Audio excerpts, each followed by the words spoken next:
Yes, Coach. How you doing? Great. How about yourself? Good. Um, I know the Rams offense the personnel has been decimated Mhm. over the year.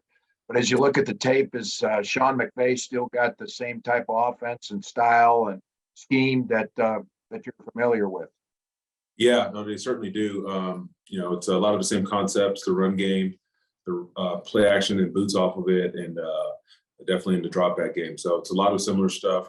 But the one thing he does a great job of is whatever whatever personnel they have available, really utilizing those players and putting those people in positions to be successful. Brandon Cristal. Coach, yesterday, Coach Hackett kind of made, I don't know if it was a joke, but he said, you think you know them and they think you know you, and vice versa. And it's overthinking that chess match. He's done that plenty in previous stops, but you've been there with Sean. He hasn't necessarily seen you call a defense. So does that give you kind of upper hand, perhaps, of maybe thinking some of the things he likes to do or some tendencies?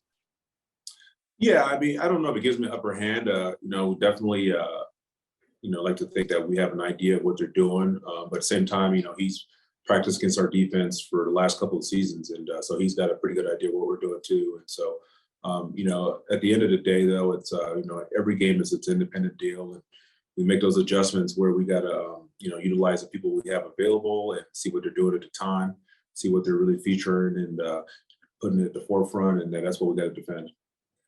George Stoya, then Andrew Mason. Yeah. Hey, Coach. Pat was obviously voted to the Pro Bowl yesterday. What are just your thoughts on him getting that recognition? And obviously you've spoken highly of him, but where have you maybe seen him grow this season, only his second year? Yeah, it's definitely a great accomplishment. The great thing about him is every day he comes in, he works his butt off, and he's got such a professional mindset, such a work ethic for such a young player. And he's made strides in a lot of areas. His recognition, his knowledge of the defense, his understanding of the NFL game. But he'll be the first one to tell you too that at the end of the day, he knows it's not only a reflection of himself, but all the people around him, especially his teammates. And we want to win more so than anything, and that's our mindset. And we definitely want to acknowledge the guys that help us get that job done, and the guys that get the individual accolades. But at the end of the day, we it's about winning on the field. Mace, then Eric Dalala.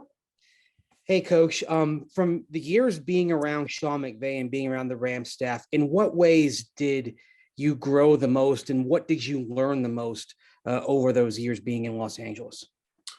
Well, he's obviously one of the best minds in football, and I think when you're around him, especially season, he's so involved in the defense, and not in terms of just telling the coordinators and the position coach what to do, but he's involved in the dialogue of how we put things together. And he's just so intrigued by not just offensive football, but football in general. And he loves conversations about what works versus what schemes and those type of things. And so he understands football on both sides as much as anyone I've ever been around or ever witnessed. And I think that's where he helps you grow, because he's constantly challenging you and testing the rules and finding ways to make you better from that standpoint. Eric?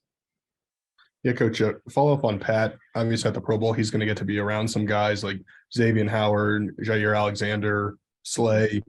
How helpful do you think it'll be for him to get to learn from some of these older guys and add a couple more things to his game?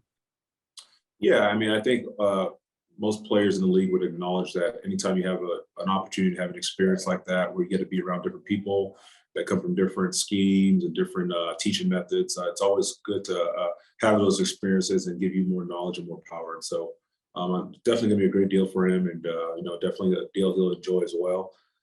But those are some outstanding players, and there's definitely a lot to be learned from them. As a reminder, if you no longer have a question, please lower your hand. We'll go Zach, then Parker.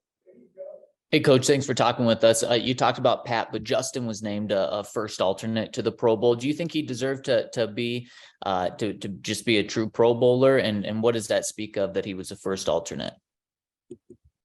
Well, I think that's a credit to him, obviously, especially as much time as he missed this year.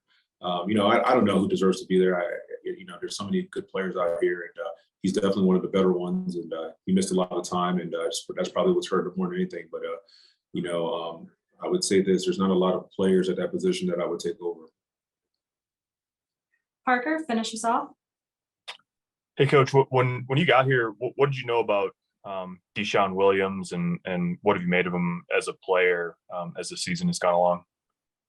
Well, obviously he's got a great story, and it's really a testament to perseverance and beating the odds and all of those different types of things. But he's just the work ethic, the day-to-day approach. He's since day one till now, he's been the same person. First one in, last one out, works his butt off. Very coachable. So it's not a surprise that when he gets on the field, he has success, and because all he's done is defy the odds. And, I think sometimes even the ability that he has is a little understated just because of his stature. But this guy has been not only a very good football player for us, but he's also been a great leader for us, and really good for our locker room. Coach, thank you so much for your time today. Thank you.